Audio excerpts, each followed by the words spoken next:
What's on, ladies and gentlemen? My name's Ross, I like games, and today we're going to be listing the top 5 Transformers TCG characters. We've profiled a whole bunch of them, don't worry, there's plenty of profiles to come, but we've not done a list yet for Transformers, and that seems wrong. I want to give a huge shout out to all the lovely people over on the Transformers Trading Card Game Facebook group. I popped a little poll up, and although this isn't just the results of the poll, this is my list. Just want to get that out there. I want to say a huge thank you to everyone that helped me to get the information together. I will show you the poll at the end of the video. And essentially, when it comes down to the Transformers TCG, there are 3 characters that are well above the rest. And then we've got a little group of kind of 6 characters that are all bunched in together. I've got the 2 that I'm putting on my top 5 list, but let's give a quick shout out to the characters that just missed. Megatron Living Weapon. Megatron Living Weapon is a very good card. It's one of the most expensive cards in the game. It's got a really high attack of 7 in bot mode. It's got a high health of 14. And you can put 3 weapons on. You can put a weapon in each of the upgrade slots. I personally think it's one of the best attackers in the game, but it fell a little bit short of making this list. Similarly, I did not find room on this list for Shockwave. I think Shockwave has got one of the very best of the skills in the game, to be perfectly honest with you. When you're in bot mode, every time your opponent scraps a card from their hand, they need to then take a damage counter on one of their characters. And this can be combined with stuff like Security Checkpoint, whereby they have to scrap all of their upgrades, and then of course take a damage from each of them. Or System Reboot, whereby both players scrap their hand and draw 4 cards. Really good character, but I just didn't think it had the pizzazz of some of the other characters here.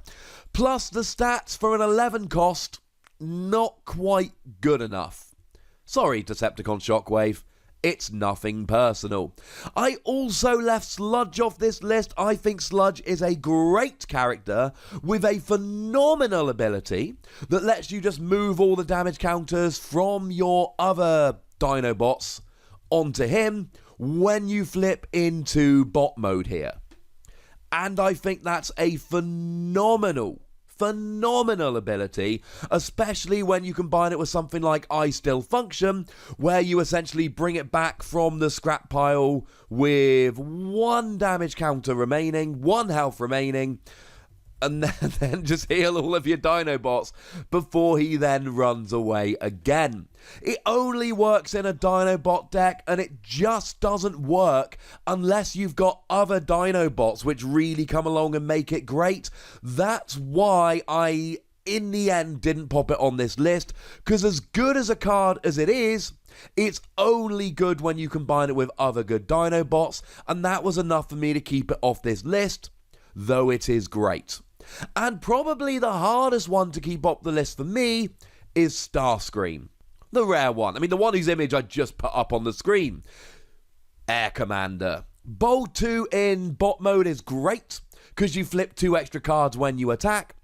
And then when you go into alt mode, you do damage to an enemy equal to the number of planes you have. With it being an 11 cost, there's no way you're getting more than 3 planes in a deck. But you can get 3 planes in a deck. And then you're doing 3 damage to an enemy every time you flip it into alt mode. That's great. For an 11 cost, the fact that the attack is in line with or below the average of 4 is not good. The defense being in line with or below the average of 2 is not good. And the health being only 1 above the average is not good. Starscream got left off the list because the stats weren't quite good enough, although I do love the ability. So, remember that 4 and 5 could easily be switched off with the characters we've just mentioned. In at number 5, I am popping Inferno. The fact that Inferno makes my list, despite being vanilla on bot side, i.e. not having a skill, really is weird to me, but it's so good. Firstly, yes, it's a 12 cost, but the defense is 50% higher than average. The health is slightly lower than average, but it's the attack here. The average is 4 and you get 6 in alt mode and 8 in bot mode. Attack of 8 is nuts, ladies and gentlemen. Absolutely nuts. Plus, it's got a higher than average defense, and you can get rid of upgrades on a character to their owner's hand when you flip into alt mode. One of the reasons I love this card so much is because I am utterly convinced that Force Field is one of the best cards in the game. Force Field is an upgrade whereby you guarantee you can only take 4 damage from an attack. So it doesn't matter how good an attacker you are here. You can only deal 4 damage to a character that's got Force Field on. That is where I think this comes in. In bot mode, it's a phenomenal attacker. But in alt mode, you get to get rid of Force Field. Now, you can get rid of a whole bunch of stuff. But it's getting rid of Force Field and then taking a KO, which I think is great. And the fact that it's got nuts attack in bot mode and it's got this skill in alt mode is what pops it in at number 5 for me. In at number 4, ARCEE Skilled Warrior. Now, there's a couple of things really going in ARCEE's favour. Firstly, it's a 5 cost, making it one of the 3 cheapest characters in the game, because there's only 3 characters of a 5 cost, nothing below. I don't like the stats. The stats are quite bad. But then again, it's a 5 cost. The stats are supposed to be bad. And when you flick into alt mode, you get to heal 1 from each of your characters. Now, I actually do like this. This is pretty good. It's not amazing, but it's pretty good. But I adore the skill in bot mode. This character has Pierce equal to her attack. Because you see, we've got plenty of ways to just up your attack. Leap into battle gives you +3 attack until the end of your turn. That's pretty good. It's a very good card. We've got Supercharge, a great little action card here that gives you bold 3, meaning you flip 3 more cards when you are attacking, hopefully giving you at least 3 more attack. So even though your attack starts off very, very low, just 1, you can build this up and it's Pierce. So if you can get your attack to 6, you guarantee you're doing 6 damage. If you can play a Supercharge here and a Leap into Battle, then all of a sudden, you're guaranteeing 7 damage gets through. That's enough to KO a whole bunch of characters here.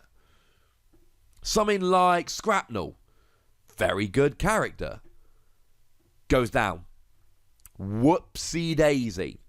So actually here, this is what makes it good. And I'm not entirely convinced that ARCEE is going to be the greatest character ever. But I am convinced that this is one of the very, very best skills in the game. And I do believe people are going to make decks which are broken here. Some people are going to try and make defensive-minded decks. And ARCEE's going to come along here and just be like, I don't care.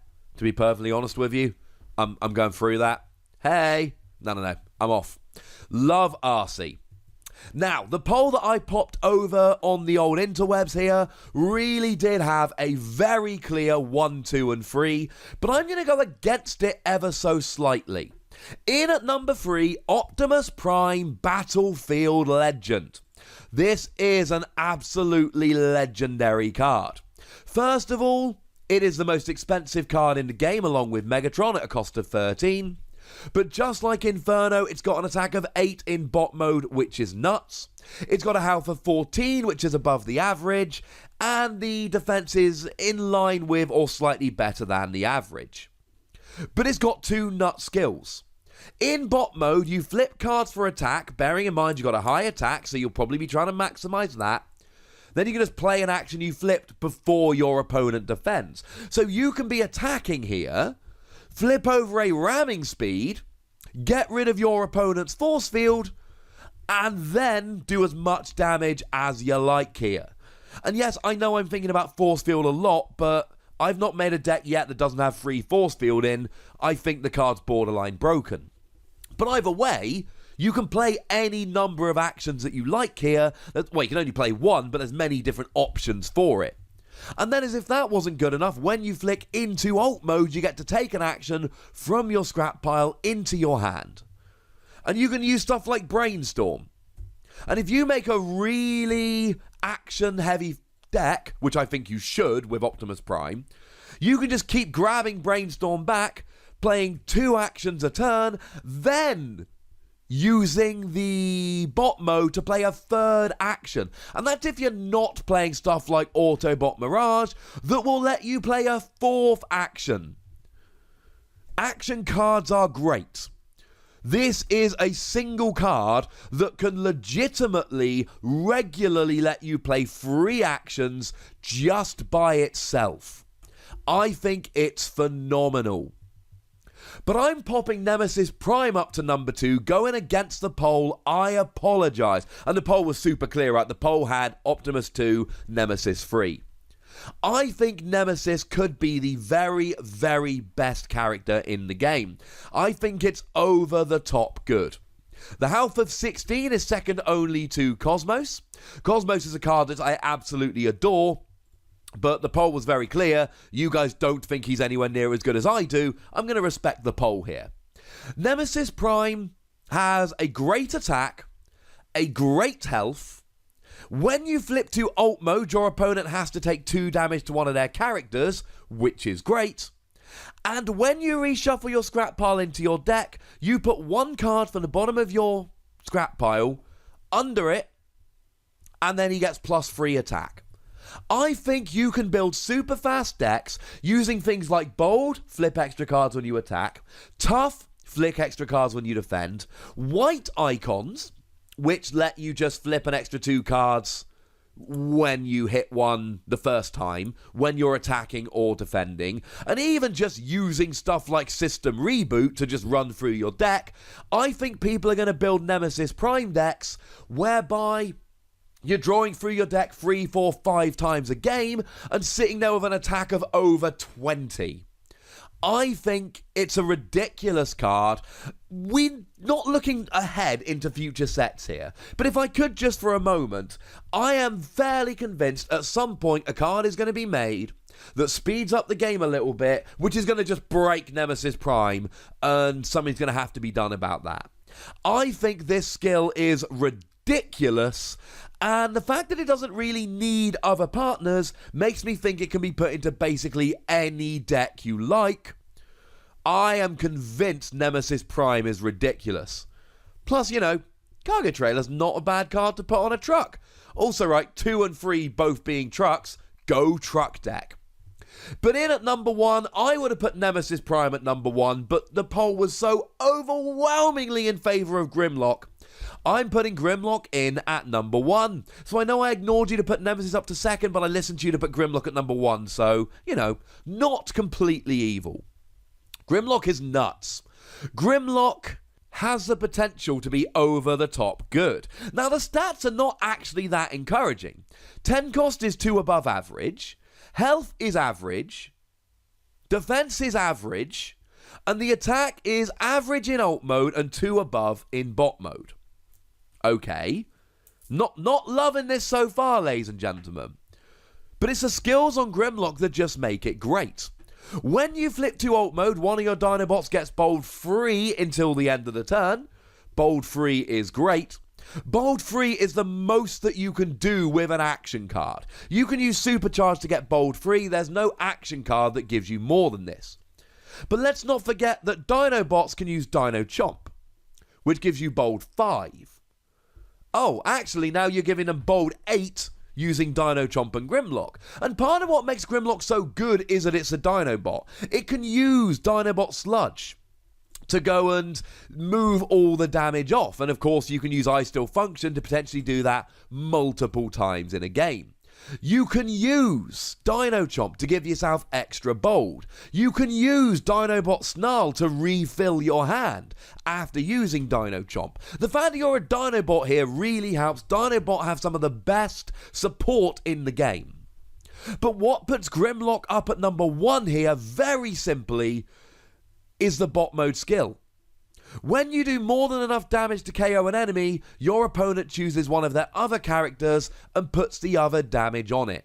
Just to clarify, the FAQ over on the official Facebook has confirmed that you cannot KO more than 2 characters here. So if there's a character with 2 health remaining, you KO it.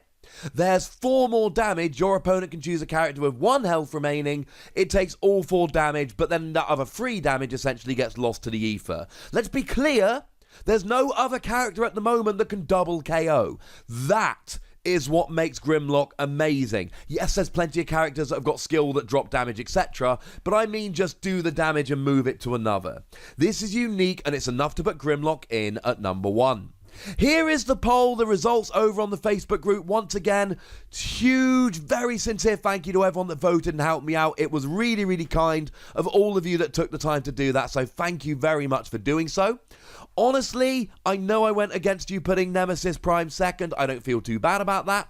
I wanted to put him first, but you can see the results here. There really is Grimlock, Optimus, Nemesis. Then there's a second tier, and then there's a couple that people aren't loving. There are 3 characters above the others at the moment that are standing out, and these are the 3. So now that you know which characters are the best, drop it down in the comment section. Argue with me. My only rule is this. Give me a whole top 5. If you're going to put a character up, you need to move a character down. If you're going to move a character down, you need to move a character up. But if you want to put a complete top 5, that would make me very happy indeed. Go nuts, ladies and gentlemen. But please do remember the rules. Be nice. Make sure you like this video, subscribe to this channel, and follow me on Twitter at the Wossy, where I ramble about stuff. But by far the most important thing, as always, is to look after yourselves until next time. Thank you very much for watching. My name is Ross, and you've been watching Wossy Plays.